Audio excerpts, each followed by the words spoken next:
दोस्तों, बांग्लादेश इन दिनों हाथ पैर मार रहा है भारत के साथ अपने संबंधों को ठीक करने के लिए, क्योंकि भारत लगातार बांग्लादेश के ऊपर बड़े बड़े एक्शन ले रहा है। इसके साथ ही बांग्लादेश की अर्थव्यवस्था भी लगातार गिरती जा रही है।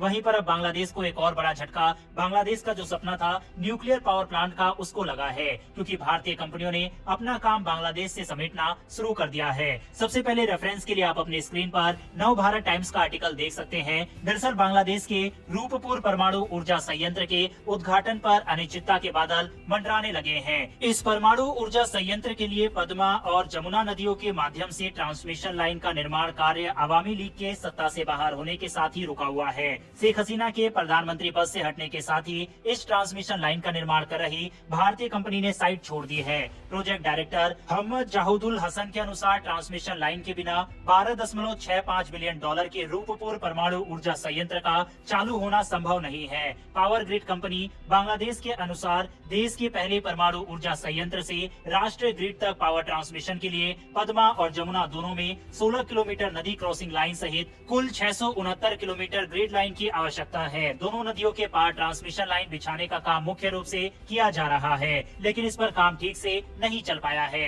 रूपपुर ट्रांसमिशन लाइन के लिए नदी क्रॉसिंग लाइन के project director Mohammad developer Hussain के अनुसार पद्मा नदी क्रॉसिंग लाइन का केवल 38% काम पूरा हुआ है, जबकि जमुना नदी क्रॉसिंग लाइन पर प्रगति 25% से भी कम है। भारतीय कंपनी ट्रांस रेल लाइटिंग को 524 मिलियन डॉलर में नदी क्रॉसिंग लाइन के निर्माण का ठेका मिला है। इस कंपनी को पद्मा में 2 kilometre single circuit 400 kilowatt line और एक 7 kilometre double circuit 400 kilowatt line और जमुना के माध्यम से एक और 7 किलोमीटर 230 किलोवाट लाइन का निर्माण करना है। लेकिन बांग्लादेश के अंदर शुरू हुए विरोध प्रदर्शन के बाद से इस प्रोजेक्ट में काम करने वाले 100 भारतीय और 30 इंडोनेशियाई नागरिक अपनी सुरक्षा को ध्यान में रखते हुए बांग्लादेश को छोड़कर वापस अपने देश पहुंच गए। इसके बाद से ये काम ठप पड़ा हुआ है। आपको बता दें कि इसकी पहली यूनिट 2023 में, जबकि दूसरी यूनिट 2024 में शुरू होनी थी, लेकिन अभी तक इसकी कोई भी यूनिट स्टार्ट नहीं हो पाई, जिसकी वजह से मोहम्मद यूनिस ने अनाउंसमेंट किया है कि उनकी पहली प्राथमिकता यही रहेगी कि प्रोजेक्ट को कैसे वापस से शुरू किया जाए। लेकिन उनके लिए सबसे बड़ी समस्या ये रहेगी कि जिस तरह से भारतीय कंपनियां अपना काम समेटकर बांग्लादेश छोड़कर आ चुकी है,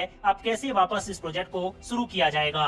दूसरा, बांग्लादेश के पास इतना पैसा भी नहीं बचा हुआ है कि वह इस प्रोजेक्ट को फंड कर सके, क्योंकि इस प्रोजेक्ट के लिए ऑलरेडी बांग्लादेश ने 11.38 बिलियन डॉलर का कर्ज रूस से लिया हुआ है, जिसने हाल ही में अपना पैसा बांग्लादेश से मांगा भी है। अब ऐसे में बांग्लादेश ये उम्मीद कर रहा है कि रूस रियायत दे, वहीं भारतीय कंपनी इस प्रोजेक्ट पर वापस से आकर काम शुरू करे, और ये दोनों ही चीज फिलहाल पॉसिबल होती हुई नजर नहीं आ रही, जिस वजह से जो ड्रीम प्रोजेक्ट बांग्लादेश का है वह इस समय अधर में लटक चुका है। हालांकि मोहम्मद यूनिस की तरफ से आए हालिया बयान में ये कहा गया है कि हम भारत के साथ अपने रिश्तों को मजबूत करने की कोशिश करेंगे, और जब मैं अमेरिका में जाऊंगा तो भारतीय प्रधानमंत्री नरेंद्र मोदी से मुलाकात करूंगा, साथ ही सार्क संगठन को फिर से जीवित करने का प्रयास करूंगा, जो कि भारत पाकिस्तान के बीच खराब हुए संबंधों की वजह से 2014 से ही ठंडे बस्ते में पड़ा हुआ है।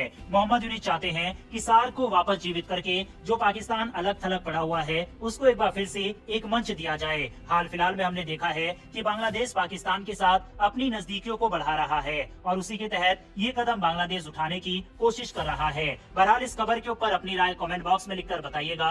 बढ़ते हमारी अगली खबर की तरफ, जो कि मालदीव से निकलकर सामने आ रही है, जिसको अपनी गलती का एहसास हो रहा है। मालदीव की सत्ता संभालने के बाद से भारत के खिलाफ अकड़ दिखाने वाले चीन परस्त मोहम्मद यूनिस को अब अकल आ गई है। मालदीव की मौजूद सरकार के सुर बदले हुए दिखाई दे रहे हैं। मालदीव को समझ आ गया है कि भारत से रिश्ते बनाए बिना उसका काम नहीं चलने वाला।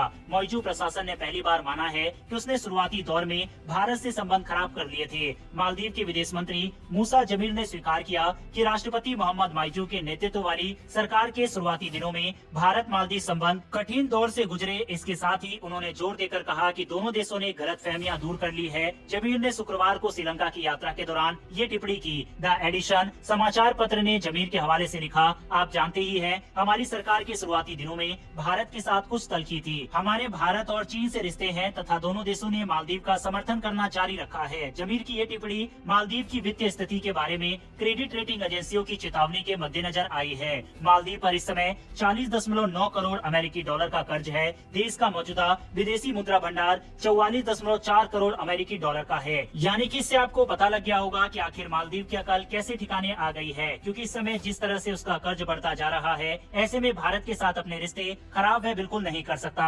यही वजह है कि इस तरह के बयान मालदीव से निकलकर सामने आ रहे हैं। बहरहाल इस खबर के ऊपर अपनी राय कमेंट बॉक्स में लिखकर बताइएगा। अगर आपको ये इन्फॉर्मेशन और वीडियो पसंद आई हो तो वीडियो को लाइक करके हमारी आने वाली डेली ऐसी वीडियो के लिए चैनल को सब्सक्राइब कर बेल नोटिफिकेशन अवश्य दबा लें। फिर मिलेंगे ऐसी एक नई वीडियो के साथ। धन्यवाद। जय हिंद।